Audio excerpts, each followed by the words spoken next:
Wengane zakwethu ake nginibingelele nginamukele kuzonke iy'ndawo la kuzofika khona le video igama lami ngumsizi aka Inkosi yo-Art. Mina uma uqala ngona kule channel qinisekisa ucinzele usubscribe uthole zonke izinto engiy'phosta kuyona-ke le channel. Lokhu enconywe njalo kwesifazane oyiphoyisa uSilinjile osebenzele emaphoyiseni aseNtuzuma-ke eThekwini. Njengoba-ke izolo kusabelele iy'thombe nevidiyo la kade vele khona inakekela-ke iy'ngane kuthiwa-ke uyigade usuku lonke-ke wey'ngane zakwethu ingane noma kusebenza usuku lonke-ke lwayizolo nengane-ke emhlane kuthiwa-ke uyigezile wayithengela-ke nezimpahla. Ingane-ke le ntombazane ilethwe-ke emaphoyiseni-ke ngey'khathi zasekuseni ilethwa-ke indoda ethi unina wengane ufike-ke emzini wale ndoda wacela-ke uchama ethoyilethe.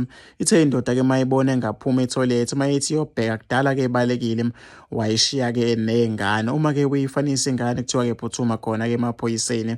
Abantu abaningi bakujabulele-ke lokho wey'ngane zakwethu. Ulokhu enconywe njalo-ke lo sisi oyiphoyisa ey'nkundleni zokuxhumana bakhala-ke ngothando alwenzile nokubonisa-ke ukuthi-ke uwumama woqotho wey'ngane zakwethu. Mina-ke ngizofisa ukuthi ngizwe uvo lwakho nombono wakho ukuthi wena ucabangani-ke ngalolu daba hlala lapha kwi-comment section.